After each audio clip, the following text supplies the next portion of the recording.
The Bong story চ্যানেলে আপনাদের সকলকে স্বাগত। আশা করছি আপনারা সকলেই ভীষণ ভালো আছেন। আমি এই সপ্তাহে আপনাদের জন্য নিয়ে এসেছি আরও একটি নতুন ভূতের গল্প।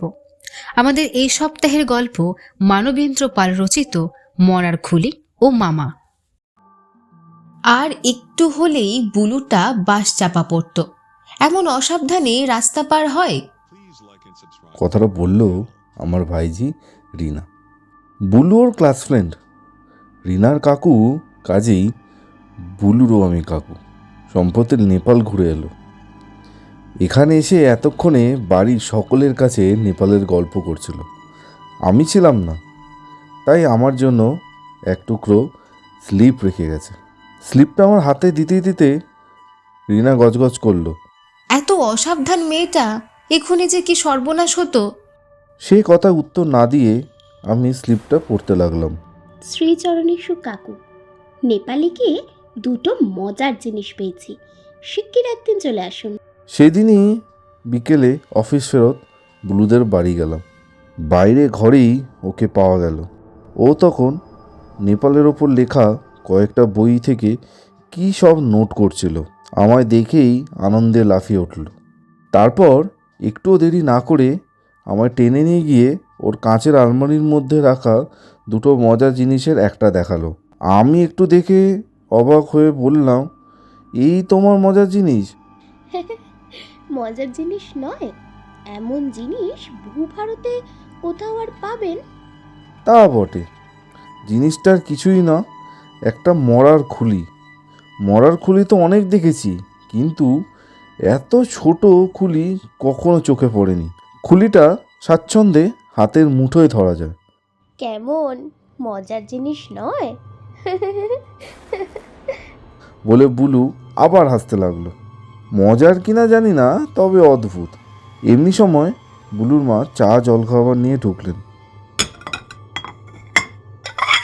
দেখুন দেখি মেয়ের কি অনাসৃষ্টি কাণ্ড। শাড়ি গেল, ইম্পোর্টের ছাতা গেল, ক্যামেরা গেল, শেষ পর্যন্ত মরার খুলিটা ফুটপাত থেকে 50 টাকা দিয়ে কিনে আনলো। আর তারপরে কি বিপদ শুনেছেন তো? কাঠমান্ডু থেকে দক্ষিণাকালী দেখতে গিয়ে সিঁড়ি থেকে একেবারে খাদে পড়ে যাচ্ছিল। বুলুকে জিজ্ঞাসা করলাম, এটা তো তোমার 1 নম্বর মজার জিনিস, 2 নম্বরটি? বুলু মুচকে একটু হাসলো, বলল, সেটা আজ দেখানো যাবে না, যে কোনো মঙ্গল কি শুক্রবারে আসবে। বুলুর এই 2 নম্বর মজার জিনিসটি যে আরও কত অদ্ভুত হতে পারে তা আমার ধারণা ছিল না। মঙ্গল কি শুক্রবার মনে নেই। একদিন সন্ধ্যের সময় বুলুদের বাড়ি গিয়ে দরজায় কলিং বেল টিপলাম।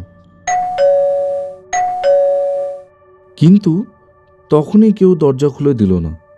এরকম বড় একটা হয় না। শেষে বার 3 বেল টেপার পর ওদের বাড়ি যে বুড়ি মানুষটি কাজ করে সে দরজা খুলে দিল। কিন্তু ভেতরে ঢুকেই হতাশ হয়ে গেলাম। বুঝলাম বুলু নেই, বুলুর মাও নেই। বুড়িকে জিজ্ঞেস করলাম, কেউ নেই? ও মাথা দুলিয়ে জানালো আছে, বলে বাইরের ঘরের পর্দা ফেলা দরজাটা দেখিয়ে দিল। যাক, বুলু তাহলে আছে মনে করে পর্দা সরিয়ে বসার ঘরে ঢুকতেই থমকে গেলাম। না, বুলু নয়। কেউ একজন কোচে গা এলিয়ে সামনে সেন্টার টেবিলের ওপর 2 পা তুলে বসে আছেন। পরনে ধবধবে পাজামা, গায়ে গিলে করা আদ্যির পাঞ্জাবি। ইনি যে গে তা বোঝার উপায় নেই, কেননা তিনি একখানা খবরের কাগজ মুখের ওপর আড়াল করে রয়েছেন। কি করব ভেবে না পেয়ে জুতোর শব্দ করে সামনের কোচটা একটু টেনে নিয়ে বসলাম। কিন্তু ভদ্রলোক কাগজ সরিয়ে একবার দেখলেনও না, এমনকি শ্রীচরণ দুখানিও আমার মুখের সামনে থেকে নামালেন না। খুবই বিশ্রী লাগছিল।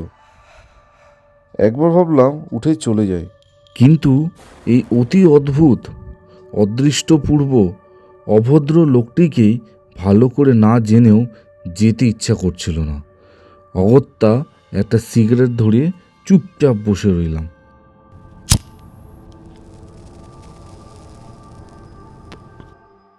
এমনি কতক্ষণ গেল, হঠাৎ চমকে উঠলাম।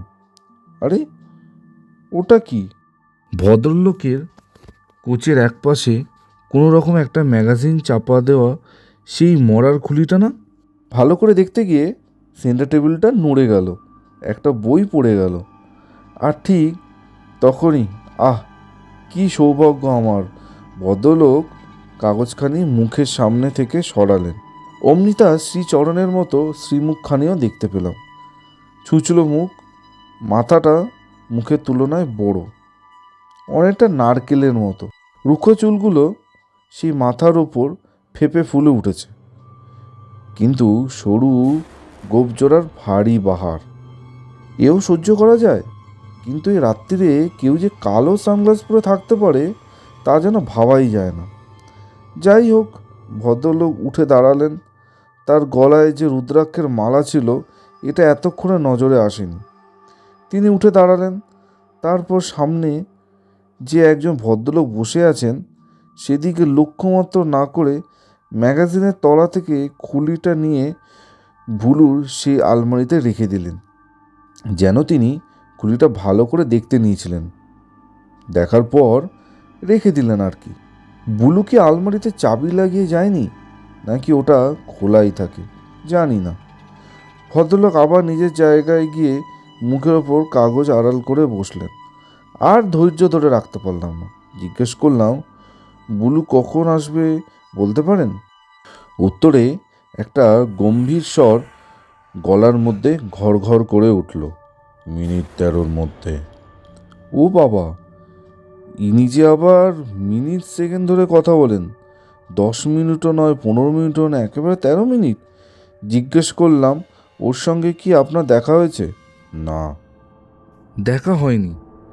বুলু কোথায় গেছে তাও বোধহয় জানেন না, অথচ তিনি বলতে পারেন 13 মিনিট পর আসবে। কত রকমের স্ক্রু ঢিলে মানুষই না আছে। একটু পরেই উনি আবার কথা বলেন, হ্যাঁ, আর 8 মিনিটের মধ্যেই ওর এসে পড়া উচিত, যদি না কোনো অ্যাক্সিডেন্ট হয়। অ্যাক্সিডেন্ট? হ্যাঁ, মানে দুর্ঘটনা। আমি অবাক হয়ে জিজ্ঞাসা করলাম, আপনি অ্যাক্সিডেন্টে ভয় পাচ্ছেন কেন? উনি তেমনই করেই উত্তর দিলেন, অ্যাক্সিডেন্টকে ও ভাগ্যের সঙ্গে জড়িয়ে এনেছে। কিন্তু বুঝতে না পারলেও রিনার সেদিনের কথা মনে পড়ে গেল। আমাদের বাড়ির থেকে ফেরার পথে নাকি বাস চাপা পড়ছিল। এমনি সময় কলিং বেল বাজলো, তারপর 8 মিনিটের মধ্যে বুলু হাসতে হাসতে ঘরে ঢুকলো। ও মা, কাকু কতক্ষণ এসেছেন? আমি উত্তর দেওয়ার আগেই ভদ্রলোক হঠাৎই উঠে পড়লেন। বুলু বললে, এ কি মামা, এক্ষুনি উঠছেন? হ্যাঁ, তুমি একটু শুনে যেও বলে সামান্যতম ভদ্রটুকু না দেখে প্রায় আমায় গায়ে ধাক্কা দিয়ে চলে গেলেন। বুলু ওকে এগিয়ে দিয়ে ফিরে এলো, মুখটা থমথম করছে। একটু চুপ করে থেকে বলল, উনি হঠাৎ অমন করে চলে গেলেন কেন বুঝলাম না। আপনার সঙ্গে বোধহয় ভালো করে কথাও বলেননি। আমি একটু হাসলাম। যাবার সময় আমাকে বললেন কি জানেন? বললেন, হয় ওই খুলিটা এ ঘর থেকে সরাও, নয় যার তার এ ঘরে ঢোকা বন্ধ করো। কথার মানে বুঝেছেন তো কাকু? এই হচ্ছে নাকি বুলুর 2 নম্বর মজার জিনিস, বুলুর নতুন পাতানো মামা। মামাটির সঙ্গে বুলুর আলাপ হয় নেপালের কাঠমান্ডুর একটা হোটেলে। তিনি বাঙালি। কলকাতাতেও যেমন তার একটা আস্থান আছে, তেমনই আছে কাঠমান্ডুতেও। কিন্তু কাঠমান্ডুতে কোথায় যে পাকাপাকিভাবে থাকেন, কি করেন তা কেউ জানে না। মাঝে মাঝে এই হোটেলে তার দেখা পাওয়া যায়। এখানে তার পরিচয় একজন জ্যোতিষী বলে। মুখ দেখেই তিনি ভূত ভবিষ্যৎ বর্তমান বলে দিতে পারেন। এই সূত্রেই বুলুর সঙ্গে তার আলাপ। হোটেলের সবাই ভিড় করে আসে তার ঘরে, শুধু বুলুই যায় না। সে এসব মোটে বিশ্বাস করে না, কিন্তু বুলু না গেলে কী হবে? ভদ্রলোক নিজেই একদিন ডাকলেন, ও মামনি, শোনো শোনো। অগত্যা বুলুকে ঢুকতে হয়েছিল তার ঘরে। সবাই আসে, শুধু তুমিই আসো না। বুলু হেসে বলেছিল, আসলে আমি ওসবে বিশ্বাস করি না। ভদ্রলোক একটু হেসেছিলেন। সেদিন ওই পর্যন্ত। তারপর একদিন ভদ্রলোক বুলুকে একেবারে তাজ্জব করে দিলেন যখন বললেন, তোমার বাবার জন্য কিছু ভেবো না, তিনি ভালো আছেন, এই মাসের শেষে তিনিই ফিরে আসছেন। বুলুর বাবা লিবিয়াতে চাকরি নিয়ে গিয়েছিলেন। অবাক কাণ্ড, নেপালে আসার ঠিক আগের দিনই বুলুরা চিঠি পেয়েছিল তিনি ফিরছেন। এত বড় ভবিষ্যৎবাণীর পর আর কি ঠিক থাকা যায়? বরফ গলল। বুলু দারুণ গলে গেল। ভদ্রলোককে মামা বলে ডাকতে লাগলো। কিন্তু অবাক হবার ব্যাপার তখনও বাকি ছিল। নেপাল থেকে ফেরার আগের দিন সন্ধ্যের পর বুলুরা দক্ষিণাকালী দেখে হোটেল ফিরল। দক্ষিণাকালী মন্দির কাঠমান্ডু থেকে প্রায় 30 কিলোমিটার দূরে। অনেক পাহাড় খাদ পেরিয়ে তবে যেতে হয়। মন্দিরটা একটা পাহাড়ের নিচে, নামতে হয় অনেকগুলো সিঁড়ি ভেঙে। ওই রকম পরিবেশেই বুঝি কালীকে মানায়। প্রকৃতির কোলে নিস্তব্ধ নিঝুম পরিবেশটি। যাই হোক, বুলু ফিরেই তার এই নতুন মামাটির সঙ্গে দেখা করলো। হাসতে হাসতে ব্যাগ খুলে কাগজে মোড়া একটা জিনিস বের করে তার হাতে দিয়ে বলল, দেখুন তো মামা, জিনিসটা কেমন হলো? জিনিস দেখে তো মামা হতভম্ব। এটা তুমি কোথায় পেলে? একজন পাহাড়ির কাছ থেকে কিনলাম, দক্ষিণাকালীর মন্দিরের কাছে। মামা অনেকক্ষণ ধরে এই ছোট্ট খুলিটা পরীক্ষা করে দেখলেন। তারপর বললেন, এই যে বড় ভয়ঙ্কর জিনিস, এই নিয়ে তুমি কি করবে মা? বুলু তাড়াতাড়ি তার হাত থেকে খুলিটা নিয়ে বলল, আলমারিতে সাজিয়ে রাখ। মামা ভুরু কুচকে কিছুক্ষণ বুলুর দিকে তাকিয়ে রইলেন। তারপর বললেন, কাজটা কি ভালো হবে? এই যার জিনিস তাকে ফিরিয়ে দেওয়াই উচিত। এই পর্যন্ত বলে তিনি একটু থামলেন।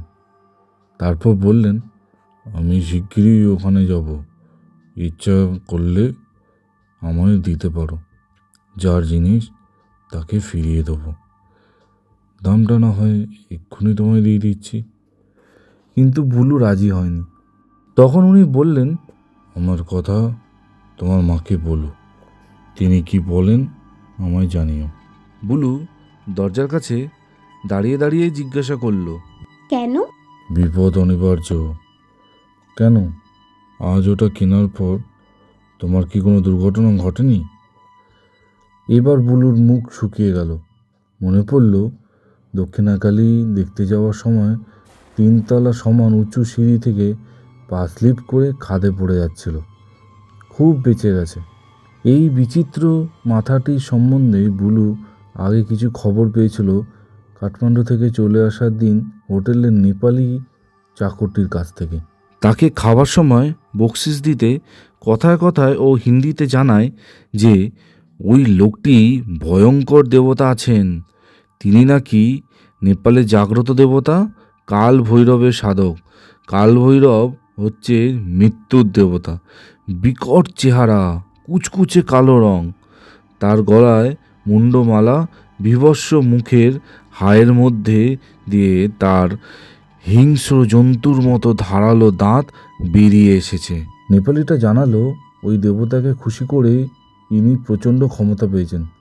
ইচ্ছে করলেই যে কোনো লোকের ক্ষতি করে দিতে পারেন। ভয়ে হোটেলের ম্যানেজার ওর কাছ থেকে একটা টাকাও নেন না, উপরন্তু খাতির করেন। এই হলো বুলুর মামার পরিচয়। বুলুরা তো কলকাতায় চলে এলো। তারপর হঠাৎ একদিন সন্ধ্যেবেলা সেই মামা বুলুদের বাড়ি এসে হাজির। জিজ্ঞেস করলাম, ঠিকানা দিয়েছিলে? ঠিক মনে নেই, নিশ্চয়ই দিয়েছিলাম, নইলে উনি এলেন কি করে? তারপর থেকে প্রায় সপ্তাহে 2 দিন করে আসেন, গল্প করেন, চলে যান। কোথায় যান? ঠাকুর পুকুরের কাছে কবরডাঙ্গা বলে একটা জায়গা আছে, সেখানে ওদের পুরনো বাড়ি। কলকাতায় এলে একাই থাকেন। সবই কেমন রহস্যময়। বলি বটে, এই মামাটি মজার জিনিস, কিন্তু সত্যি বলছি কাকু, মাঝে মাঝে কেমন ভয়ও করে। লোকটার কাছ থেকে রেহাই পেলে বাঁচি। খুলিটার কথা উনি জিজ্ঞাসা করেন। বুলু মাথা নাড়ল। না, এখানে এসে পর্যন্ত খুলির কথা বলেননি। হ্যাঁ, একদিনই বলেছিলেন, সেই যে সাবধান করে দিয়েছিলেন। আমি হাসলাম, বললাম হ্যাঁ, পাছে আমি চুরি করে দিই। বুলু লজ্জায় জিভ কাটল। ইস, তবু সেদিন যে খুলিটা তিনি আলমারি থেকে বের করে আমার পায়ের শব্দ পেয়ে তাড়াতাড়ি ম্যাগাজিন চাপা দিয়ে রেখেছিলেন, সেই কথাটা বুলুকে আর বললাম না। এই মামা লোকটিকে প্রথম দিন থেকেই আমার ভালো লাগেনি। শুধু অভদ্র বলেই নয়, লোকটি মতলববাজ। নেপালে না গেলেও জানি এই রকম এক ধরনের তান্ত্রিক আছে যারা নিজের সিদ্ধির জন্য সব রকম অপকর্ম করতে পারে। এই বাড়িতে তার আসার উদ্দেশ্য অন্তত আমার কাছে পরিষ্কার। সেই সঙ্গে বুলু সে কি মারাত্মক ফাঁদে জড়িয়ে পড়েছে তাও আমার জানা। শুধু বুলুই নয়, আমিও লোকটির বিষ নজরে পড়েছি। তাই বুলুর মনে আমাকে চোর বলে সন্দেহ ধরিয়ে দিতেও চেষ্টা করেছে। তারপর হয়তো আমার জীবনও বিপন্ন হতে পারে। অপরাধ অপরাধ খুলি চুরি করার ওর চেষ্টা আমার কাছে ধরা পড়ে গেছে। সে যাই হোক, বুলুকে এখন ওই ছদ্মবেশী তান্ত্রিকের হাত থেকে বাঁচাতে হবে। কিন্তু কি করে? আমি যা ভাবছি তা যদি বুলুকে বলি তাহলে সে বিশ্বাস নাও করতে পারে। আর যদি বিশ্বাস করেও, একজন ভদ্রলোককে কি সরাসরি বাড়ি আসতে বারণ করতে পারে? বারণ করলেই কি উনি শুনবেন? ওই খুলিটা যে ওর চাই। 3:15 পর অফিস থেকে সবে ফিরেছি, হঠাৎ বুলু এসে হাজির। তার উদ্ভ্রান্ত ভাব দেখে চমকে উঠলাম। কি হয়েছে? আজ আজ দুপুরে আমাদের বাড়িতে চোর এসেছিল। আমরা কেউ ছিলাম না। আর সেই সময় কেন? সেই বুড়ি কাজের লোকটি? বলছি, দাঁড়ান, আগে একটু বসি। ইতিমধ্যে রিনার মাও এসে পড়েছেন। রিনা, একটু জল দে তো। অন্য দিনের মতোই বুড়িটা দুপুরে ঘুমাচ্ছিল। আজ আবার দুপুরে এদিকে এক পশলা বৃষ্টি হয়েছিল, কাজেই আরামেই ঘুমোচ্ছিল। কখন যে কলিং বেলটা বেজে যাচ্ছিল তা সে শুনতে পায়নি। যখন শুনল, ধর্মর করে উঠে দরজা খুলে দিল, কিন্তু কেউ কোথাও নেই। তখন বুড়ি আবার গিয়ে শুলো। একটু পরে আবার বেল বাজলো। বুড়ি আবার উঠে দরজা খুলল, কিন্তু এবারও কাউকে দেখতে পেল না। এমনি করে 3 বার। বুড়ি বুঝল এ নিশ্চয়ই কোনো দুষ্টু ছেলের কাজ। তাই 4বারের বার বুড়ি রেগে রাস্তায় নেমে দুষ্টু ছেলে ধরবার জন্যে এদিক ওদিক খুঁজতে লাগলো, কিন্তু কারো টিকিটুকুও দেখতে পেল না। তখন ফিরে এসে দরজা বন্ধ করে আবার শুয়ে পড়ল। এই পর্যন্ত বলে বুলু থামল। বললাম, কিন্তু চোর এসেছিল কি করে বুঝলে? দুষ্ট লোকের কাজও তো হতে পারে। তা হতে পারে, তবু বুলু কি ভাবতে লাগলো, তারপর যেন আপন মনেই বলল, আমার কেমন ভালো ঠেকছে না। চোর এসেছিল বলেই আমার সন্দেহ। তাছাড়া বললাম, থামলে কেন? না, তেমন কিছু নয়, তবু বলছি। বিকেলে বাড়ি ফিরে এসে দেখি চৌকাঠে জুতোর কাদা। আমি চমকে উঠলাম। সে ভাব গোপন করে বললাম, কাদা আগে ছিল না? বুলু মনে করবার চেষ্টা করে বলল, তাহলে নিশ্চয়ই আমার চোখে পড়তো। তাছাড়া কাদা আসবে কোত্থেকে? বৃষ্টি তো হলো দুপুরে। রাইট বলে বুলু পিঠ চাপড়ালাম। যাই হোক, কিছু চুরি যায়নি তো? না, এটুকুই রেহাই। ঠিক জানো, কিছু চুরি যায়নি? ঘরে ঢুকে এক নজর দেখে কিছু চুরি গেছে বলে তো মনে হলো না। চলো এখনই তোমার বাড়ি যাব বলে তখনই গায়ে হাওয়াই শার্টটা চড়িয়ে বুলুকে নিয়ে বেরিয়ে পড়লাম। চলে এলাম ওদের বাইরের ঘরে। বুলুকে বললাম, তোমরা আলমারিটা খোলো। বুলু চাবি বের করে লাগাতে গেল, কিন্তু তার দরকার ছিল না। আলমারিটা খোলাই ছিল, ভেতরে সেই খুলিটা নেই। সেই অবস্থাতেই বেরিয়ে পড়লাম। বুলু ব্যাকুল হয়ে পিছু ডাকলো। কোথায় যাচ্ছেন? বললাম, কবরডাঙ্গা, তোমার ওই ভণ্ড মামার আস্থানা। ও প্রায় কেঁদে উঠল। না না, এই সন্ধেবেলা যাবেন না। কিন্তু আমার তখন জেদ। ও ওটা উদ্ধার করে লোকটাকে পুলিশে দিতেই হবে। ঠাকুরপুকুরে এদিকটায় কখনো আসিনি। দুধারে মাঠ, কোথাও বা রীতিমতো জঙ্গল। কবরডাঙ্গা, জায়গাটা রীতিমতো গ্রাম। শুধু রাস্তাটা পিচ ঢালা, বাস চলে, মাঝে মাঝে লরিও যায়। এখানে পুরনো বাড়ি কি আছে জিজ্ঞাসা করতেই একটা লোক মাঠের ওপর বিরাট দোতলা ভাঙা বাড়িটা দেখিয়ে দিয়ে বলল, ভূতের বাড়ি তো। লোকটা অবাক হয়ে তাকিয়ে রইল। তখন সন্ধে হয়ে গেছে। দূর থেকে বাড়িটা দেখে মনে হচ্ছিল যেন প্রেতপুরী। ইট খসে পড়েছে, আলসের মধ্যে দিয়ে উঠেছে অশ্বত্থের চারা। ঢুকে পড়লাম সেই বাড়িতে। অন্ধকার, চারদিক থমথম করছে। তারই মধ্যে হঠাৎ মনে হলো যেন দুটো জলজলে চোখ। থমকে গেলাম। না, একটা কুকুর। কুকুরটা আমায় দেখে পালালো। সামনেই সিঁড়ি। টর্চও সঙ্গে করে আনিনি। দেশলাই জ্বালাতে জ্বালাতে দোতলায় উঠে এলাম। বোধহয় একটিমাত্র ঘরই দরজা জানলা আছে।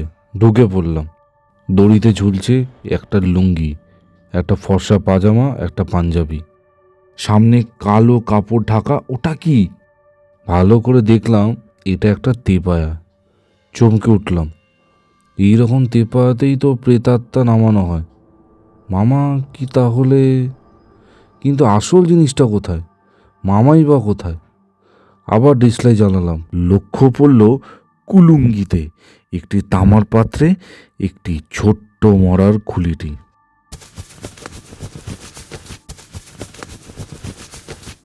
আমি মুড়িয়া হয়ে খুলিটা তুলে নিয়ে পকেটে পুরলাম। তারপর এক ছুট্টে নিচে। সামনেই সেই মাঠ, মাঠের পরেই পিচ ঢালা রাস্তা। পাছে দৌড়ালে কারো নজরে পড়ি, তাই জোরে হাঁটতে লাগলাম। নিঃশ্বাস বন্ধ করে হাঁটছি। চারদিকে অন্ধকার, শুধু অন্ধকার। হঠাৎ আমার মনে হলো এই নির্জন মাঠে আমি আর একা নই, কেউ যেন পিছনে রয়েছে। হ্যাঁ, স্পষ্ট বুঝতে পারছি পিছনের মানুষটি এসে পড়েছে। আমি দৌড়াতে লাগলাম, কিন্তু পারলাম না। পিছনের লোকটা ঝাঁপিয়ে পড়ল আমার ওপর। আমি হুমড়ি খেয়ে পড়লাম। সে অমনি আমাকে জাপটে ধরল। ওহ, কি কঠিন সে হাত দুটো! সে স্বাচ্ছন্দ্যে আমার পকেট থেকে খুলিটা বের করে নিল। তারপর আমার গলা টিপে ধরল। মৃত্যু নিশ্চিত জেনে প্রাণপণ শক্তি প্রয়োগ করলাম। এক মুহূর্তের জন্য ওর হাতটা ঢিলে হয়ে গেল। অমনি কোনো রকমে নিজেকে মুক্ত করে নিয়ে ছুটলাম রাস্তার দিকে। সেও ছুটে আসছে আমার পিছনে।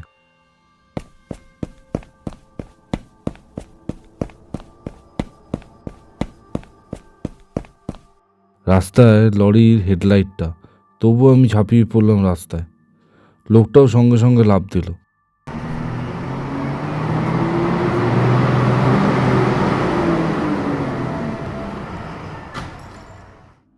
লরিটা দুরন্ত গতিতে বেরিয়ে এলো। ভালো করে তাকিয়ে দেখলাম, না, আমি বেঁচে আছি। কিন্তু রাস্তার ওপর হুমড়ি খেয়ে পড়ে আছে ওটা কি? কিন্তু সেদিকে মন দেওয়ার মতো অবস্থা তখন ছিল না। হাঁটতে লাগলাম ডায়মন্ড হারবারের রোডের দিকে। পরের দিন সকালে বুলুর বাড়ি চা খেতে খেতে সমস্ত ঘটনা পড়লাম। কাগজেও ওই অঞ্চলে লরি চাপা পড়ে একটি মৃত্যুর খবর বেরিয়েছে। বুলু বলল, আপনি খুব বেঁচে গেছেন কাকু। ভাগ্যি খুলিটা তখন আপনার কাছে ছিল না। আমি হেসে বললাম, আর লরির চাকার নিচে খুলিটারও সদ্ব্যবহার হয়ে গেছে। বুলু একটু হাসলো, তারপর বলল, কিন্তু আশ্চর্য এই যে লোকটার যে বর্ণনা কাগজে রয়েছে তার সঙ্গে মামার চেহারা মেলে না। আমি বললাম, তা জানি, ওটি মামার সাগরেদ। মামা কিন্তু রইলেন বহাল তবিয়তে, হয়তো আবার আসবেন। বুলু শিউরে উঠল। আশা করছি আমাদের এই সপ্তাহের গল্প আপনাদের ভালো লেগেছে। আপনাদের কেমন লেগেছে তা অবশ্যই আমাদের জানাবেন। আপনাদের সাথে আবার দেখা হবে পরের সপ্তাহে অন্য কোনো নতুন গল্প নিয়ে।